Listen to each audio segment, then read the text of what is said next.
Olá pessoal, tudo bem? Sejam bem-vindos à segunda parte dessa aula sobre tipos de pesquisa da disciplina de Técnicas de Pesquisa em Economia.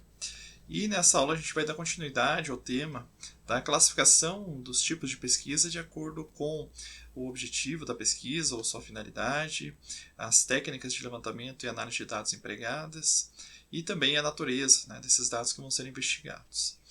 Bom, então, dando continuidade, a gente na aula anterior viu uma lista de possibilidades e aqui a gente não esgota todas elas, a gente está baseando aí no livro texto recomendado para essa aula e a gente vai dar continuidade trabalhando principalmente com os métodos aqui que são mais de natureza qualitativa, pensando naquela classificação da aula anterior em relação aí à natureza dos dados, ou a forma como os dados são analisados e os seus objetivos. Bom, o estudo de caso, também denominado de estudo monográfico, como em aulas anteriores, se vocês devem lembrar, consiste naquele estudo aprofundado, exaustivo de poucos casos. Então aqui o objetivo da pesquisa vai ser levantar vários aspectos de um grupo de pessoas, de um pequeno grupo de pessoas, ou mesmo de uma organização, de uma empresa, em suas diferentes dimensões. Basicamente o estudo de caso ele vai ter a natureza exploratória quanto à sua finalidade, e especificamente eu trouxe aqui o autor Robert Wynne, o Robert Wynne, que é um autor famoso aí que trata do método do estudo de caso, e ele defende o estudo de caso em função principalmente da dificuldade de a gente distinguir o fenômeno do contexto quando a gente está tratando de temas da área das ciências sociais. Então, existe um livro, inclusive está disponível na biblioteca para vocês, que é especificamente sobre estudo de caso, em que justamente o autor vai tentar contornar algumas das objeções que são feitas geralmente a esse tipo de estudo. A primeira objeção diz respeito à falta de rigor metodológico, já que geralmente é um tipo de método que dá flexibilidade ao pesquisador de conduzir as entrevistas, de levantar documentos, enfim, de abordar diferentes aspectos em relação ao caso ou aos casos que está sendo estudado.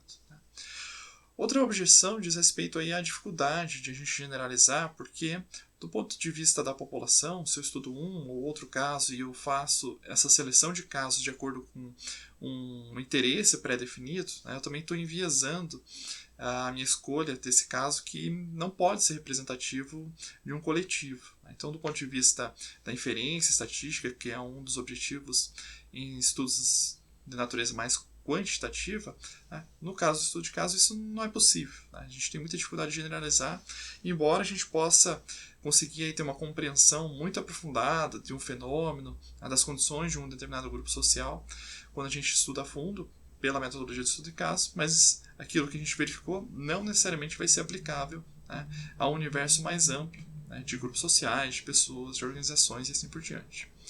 Além disso, o estudo de caso, como ele tem que abordar múltiplas facetas aí de um determinado grupo social, o tempo a ser destinado para a pesquisa vai ser muito maior. Diferente de eu fazer um levantamento em que eu tenho lá as questões e aí eu entrevisto as pessoas e elas me respondem em 30 minutos, uma hora no máximo, toda aquela informação que eu preciso levantar vinculada a um problema de pesquisa. Já no estudo de caso, não. Isso vai demandar do pesquisador um tempo muito maior para levantar as informações e para analisá-las, principalmente porque vai envolver aí muitos dados que não são quantificáveis, são dados qualitativos que vão exigir também uma interpretação e organização por parte do pesquisador. Bom, segundo tipo de pesquisa que a gente vai tratar na aula de hoje se refere à pesquisa fenomenológica. Basicamente, esse método da fenomenologia, ela consiste aí na busca da descrição da experiência vivida da consciência e não necessariamente dos fenômenos, principalmente os fenômenos sociais, ou dos eventos sociais, mas principalmente tentar captar a essência desse evento a partir da percepção dos indivíduos. Então, ela também tem esse objetivo de descrever e interpretar os fenômenos a partir da percepção das pessoas. Então, claro, também tem um pressuposto mais filosófico, no sentido da filosofia da ciência, em que não é possível a gente separar o sujeito do objeto que a gente está analisando. O ou seja, a ocorrência, por exemplo, de uma crise financeira ou de alguma situação histórica, né, ela não é possível de ser compreendida se a gente não faz essa relação entre o sujeito que viveu aquela situação e o objeto que a gente está querendo estudar. Então, esse tipo de pesquisa, basicamente, ele consiste aí de duas etapas, a chamada redução fenomenológica, que consiste em a gente, né, deixar entre parênteses ou abstrair um pouco a realidade em si, para analisar a percepção dos indivíduos a partir, né, do que eles relatam, ou dos sentimentos que são expressados, né, nesse momento de pesquisa em relação a um determinado fenômeno, para depois então a gente tentar fazer a associação com o fato, né, ou com o fenômeno que a gente está querendo estudar do ponto de vista principalmente social. Tá? Então aqui a gente tem, né, um tipo de pesquisa que ele é mais inspirado, né, em alguns filósofos, como Heidegger, e a segunda parte seria essa redução eidética, que é, a partir dos relatos, da experiência, né, tentar separar aquilo que são detalhes daquilo que é essencial, ou seja, a partir de diferentes pontos de vista em relação à percepção de um determinado fenômeno, a gente poderia encontrar aí aquilo que seria invariante, né, ou seja, aquilo que seria observado ou sentido desde diferentes pontos de vista e que revelaria para a gente qual é a essência, né, do fenômeno que a gente quer estudar. Então aqui tem essa ideia também de que os fenômenos eles têm uma natureza invariável e tem aquela natureza variável que justamente reflete as diferentes sensações ou diferentes formas de percepção do fenômeno pelos diferentes indivíduos. Né? Justamente essa relação sujeito-objeto, né, ela vai estar sujeita aí a uma série de intervenções e percepções distintas. Mas, reunindo essas diferentes percepções, a gente poderia extrair aquilo que seria invariante e então compreender a essência do fenômeno. Tá? Então, basicamente, essa é a forma, né, proposta de fazer pesquisa científica desde a perspectiva da fenomenologia. Bom, um outro método, um outro tipo de pesquisa que a gente já trabalhou em aulas anteriores é a chamada pesquisa etnográfica. Então, ela teve aí origem na antropologia e que o foco, basicamente, no seu início, era estudar e descrever, né, características da cultura, comportamentos, valores, crenças de diferentes comunidades ou diferentes sociedades. Mas também, atualmente, né, ela tem se expandido para outras áreas do conhecimento. Né? Então, essa descrição da experiência vivida, da consciência, ela vai se transportar para também estudos de pessoas, né, em seu próprio ambiente. Ou seja, a gente tem na área da educação, na área da saúde coletiva e mesmo na administração o estudo das pessoas em seu ambiente, no ambiente corporativo ou nas regiões mais remotas, onde é levado aí diferentes modalidades de ensino, alfabetização de jovens e adultos, por exemplo, questões associadas, por exemplo, a tratamento ou prevenção de doenças transmissíveis, no caso da saúde coletiva, em que a pesquisa ela vai justamente ser realizada, né, no ambiente em que as pessoas vivem. E aí o levantamento de dados ele pode consistir de entrevistas, né, ou de uma observação participante, em que o pesquisador ele vai estar mais presente no ambiente em que as pessoas vivem para tentar levantar informações relevantes para o seu problema de pesquisa. E muito da pesquisa etnográfica também está baseado nesse paradigma chamado paradigma interpretativista, né, que é um contraponto, vamos dizer assim, ao paradigma positivista, no sentido de que a gente vai ter alguns aspectos, né, subjetivos que só podem ser compreendidos quando a gente vai a fundo, né, e trata de elaborar, observar diferentes fenômenos, mas desde a perspectiva específica, né, do seu entorno, da cultura, das crenças. Então, não é a mesma coisa, né, uma religião numa determinada localidade de outra. Embora a gente possa categorizar essas crenças, né, em Deus, por exemplo, como algo incomum, mas os significados, né, vão ser específicos de cada uma das localidades ou das comunidades, né, e das diferentes religiões. Então, essa ideia do paradigma interpretativista é justamente fazer com que o pesquisador seja capaz, né, de interpretar corretamente determinados símbolos, determinadas crenças, a partir de uma, né, de uma convivência mais próxima com essas comunidades. E disso, obviamente, vai ter algumas consequências em termos de capacidade de generalização, né, que não vai ter, porque vai ser algo muito específico, né, daquele meio ambiente que a gente está estudando e das pessoas que estão naquele meio. E também, né, no sentido de que exige do pesquisador um tempo de campo muito grande, né, para que ele possa observar as regularidades, compreender, principalmente quando as culturas são muito distintas, de origem, né, do pesquisador, como a gente viu no caso lá do estudo do Darcy Ribeiro com os indígenas. Né? Então, são tipos de pesquisa que tendem a envolver um tempo muito grande de pesquisa de campo. Bom, um outro tipo de pesquisa chamada teoria fundamentada em dados, né, uma tradução para o português, mas no inglês se chama Grounded Theory, que basicamente consiste num método de construção de teorias indutivas a partir da análise sistemática de dados. Então, esses dados podem ser dados quantitativos, podem ser dados qualitativos, né, principalmente, e ele vai envolver diversos procedimentos de coleta e análise de dados. Né? Então, através de entrevistas, através de documentos, né? Então pode haver uma combinação aí de fontes de dados em que, a partir dela, né, a partir dessa análise de dados de uma maneira sistemática, é que o pesquisador vai formular uma teoria. Então é uma espécie de um indutivismo, né, radical. E a ênfase, assim como, né, os métodos anteriores, vai ser na subjetividade da realidade construída pelos respondentes. Tá? Então, as teorias elas vão ser formadas para situações específicas, né, e elas não têm nenhum tipo de objetivo de generalização. Né? Ou seja, para cada situação específica, uma explicação, uma teoria específica. Então, ela inverte a lógica, a gente não faz hipóteses, como na proposta do Popper, né? Hipóteses a partir de um conhecimento prévio, senão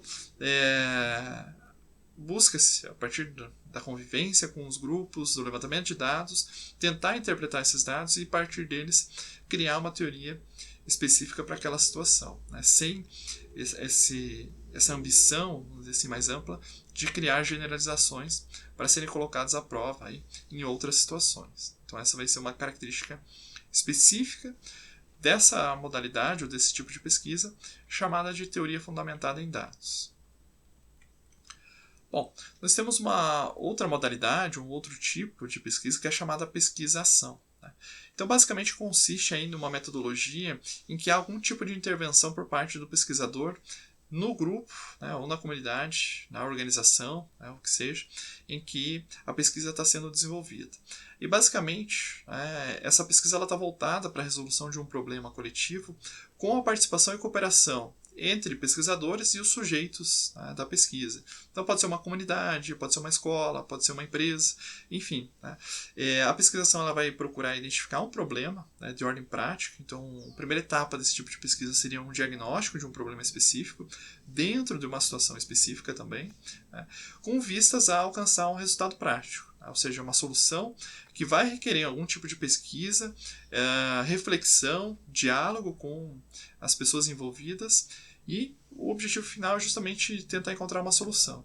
E, obviamente, essa solução ela pode ser avaliada posteriormente em relação ao seu processo de condução e aos resultados obtidos. Então, isso também permite fazer uma análise da situação anterior e contrapor com a situação posterior em termos de efetividade, né, eficácia e eficiência na resolução de um determinado problema. Então, também permite fazer esse tipo de análise, né, antes e depois da intervenção do pesquisador no meio, né, onde ele realizou a sua investigação científica.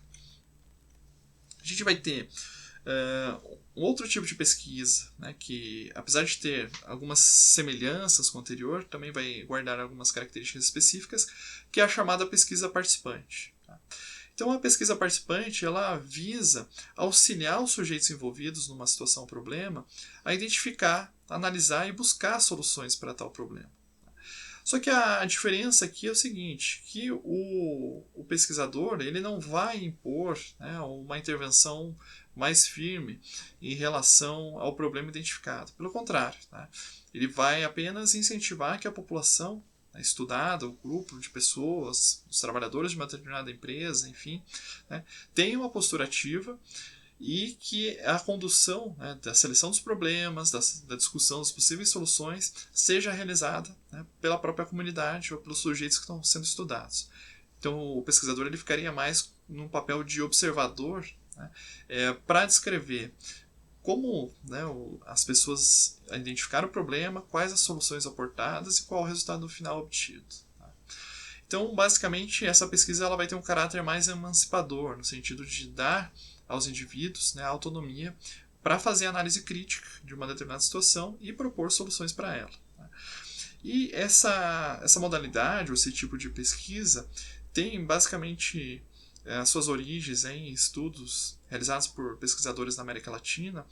E aí eu trago 2 destaques que constam lá no livro. Um é da área da educação, né, que é um autor muito conhecido no Brasil, que é o Paulo Freire, né, que justamente nesse método, né, principalmente de alfabetização de adultos, né, ele vai também propor, né, uma série de metodologia de ensino e aprendizagem muito focado nessa ideia de dar aos sujeitos, né, a autonomia para se emanciparem. E também a gente tem uma vertente da sociologia. Aqui a gente tem um sociólogo colombiano, Orlando Fassborda, que também desenvolveu, né, uma série de pesquisas aí com comunidades marginalizadas, né, principalmente na Colômbia, em que ele propunha contrapor, né, uma nova ciência, a ideia de fazer ciência de base popular em relação àquela ciência mais eurocentrista, mais formal. Então, era uma forma também de propor uma decolonização do conhecimento e fazer com que as pessoas pudessem, elas mesmas, né, produzir um conhecimento científico útil para a resolução dos seus problemas, né, na ordem prática da sua vida. Então, a pesquisa participante, né, ela vai ter aí algumas características semelhantes com a pesquisação, no sentido de que há, de fato, aí uma busca de solução de problemas práticos, mas a diferença vai estar no papel, principalmente, aí do pesquisador, né, em que ele vai dar mais autonomia para que os sujeitos, né, o grupo social que está sendo observado, tome as rédeas, vamos dizer assim, da condução, da resolução do problema, em que ele vai ter um papel mais de observador, né, para relatar, enfim, estimular que isso aconteça. Bom, então a gente poderia comparar os métodos que a gente trabalhou até agora em 2 grandes categorias. Então, seguindo aí a sugestão do autor, a gente tem as chamadas pesquisas quantitativas, que a gente viu na última aula, e as pesquisas qualitativas. A gente poderia enquadrar como pesquisa quantitativa, né, principalmente aquelas que visam mensuração, né, de variáveis que podem ser quantificáveis, a pesquisa experimental, né, obviamente, muito comum nas ciências naturais, mas também se buscam aí em diversas áreas do conhecimento das ciências sociais e humanas. A gente viu, por exemplo, a possibilidade de fazer isso na economia comportamental.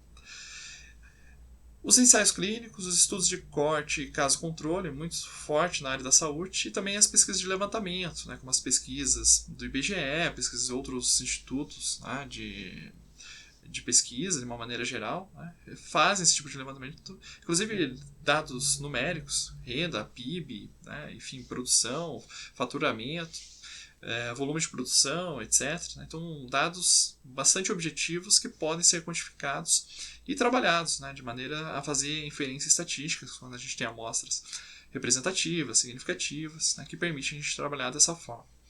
Por outro lado, né, os métodos que a gente viu nesta aula poderiam ser enquadrados como um tipo de pesquisa qualitativa, né, que vai ser aquele tipo de pesquisa que vai estar preocupada em entender os significados, vai analisar dados, né, que não são quantificáveis, em que vai se buscar aí compreender seus significados, a qualidade das coisas, inclusive aspectos subjetivos, né, da realidade vão ser trazidos à tona por esse tipo de pesquisa. Então aqui a gente vai ter lá o estudo de caso, que a gente viu, a etnografia, a fenomenologia, essa palavra é difícil de pronunciar, pesquisação e a pesquisa participante, a teoria fundamentada nos dados, enfim, né? A gente tem outros métodos também, história de vida, que são técnicas mais específicas que podem estar associadas à fenomenologia, à etnografia, enfim. Né? Então, a gente poderia, né, seguindo aí a sugestão do Antônio Carlos Gil, enquadrar, né, esses tipos de pesquisa nessas duas grandes categorias, né, a pesquisa quantitativa e a pesquisa qualitativa. Agora, uma pesquisa científica, um trabalho de pesquisa, não necessariamente tem que trabalhar única e exclusivamente com um tipo de pesquisa. Né? Então, principalmente desde do final dos anos 90 para cá, né, tem sido debatido muito o uso de métodos mistos, né, com a ideia de que a pesquisa qualitativa, principalmente, ela pode ser complementar à pesquisa quantitativa. E vice-versa, a gente pode iniciar a exploração de um determinado tema de pesquisa a partir da pesquisa qualitativa, para a gente compreender melhor, se familiarizar melhor com um determinado fenômeno. Por exemplo, a gente pode fazer um estudo de caso, numa pesquisa, né, de natureza mais exploratória, para depois, então, fazer um desenho, né, de uma pesquisa, por exemplo, de levantamento experimental, ensaio clínico, coisas do gênero, para depois, né, tentar descrever melhor as características de um determinado fenômeno e estabelecer relações de causa e efeito ou uma pesquisa explicativa, como a gente viu na aula anterior. Então aqui a gente tem, né, basicamente 6 justificativas, né, para o emprego de métodos mistos. Né. Bom, a primeira delas é que uma única fonte de dados, né, os dados quant ou os dados quali, pode ser insuficiente para a gente compreender, né, com profundidade fenômenos complexos. Além disso, a gente pode ter resultados iniciais que requerem um outro método. Então eu posso ter lá a identificação de correlações entre determinadas variáveis, mas eu não consigo explicar por que elas, né, estão relacionadas. Então isso pode demandar uma pesquisa qualitativa para a gente entender um pouco mais, né, explorar um pouco mais os significados, tá, o porquê que uma coisa causa a outra, para depois voltar para os dados estatísticos e conseguir explicar melhor e mesmo formular teorias ou reformular teorias. Também pode acontecer o contrário, né? A necessidade de generalizar os resultados exploratórios. Então eu fiz o estudo de caso, como eu mencionei, e agora eu quero ver se os achados, né, desse estudo de caso eles podem ser replicados aí num universo mais amplo, né, de pessoas, ou de grupos ou de empresas que têm a mesma característica. Então isso vai demandar necessariamente o emprego aí de métodos quantitativos. Eu posso aperfeiçoar um estudo com o segundo método, né, no sentido de, embora eu possa ter chegado a conclusões interessantes sobre um método, eu posso verificar, né, por outros métodos se aquilo que eu observei, né, a partir de uma abordagem, ela vai sendo retificada, né, ou ratificada por outras, ou ao contrário, né, se eu preciso considerar aspectos específicos e que aquilo que eu encontrei por uma abordagem não necessariamente se reflete em outras abordagens. Né? Então isso também pode causar aí contradições, né, incoerências que leve, né, a novas pesquisas visando justamente o aprimoramento da teoria, da compreensão da realidade e assim por diante. Também, né, o emprego melhor de uma postura teórica pode ser um dos objetivos, no sentido de que se eu tenho uma teoria que ela está muito focada em aspectos qualitativos, né, eu tenho que adotar técnicas de pesquisas que permitam eu confrontar essa teoria justamente com um método mais adequado. Ou, pelo contrário, né, se eu tenho uma postura mais quantitativa, eu vou complementando a minha pesquisa de forma a abordar as diferentes dimensões aí da teoria.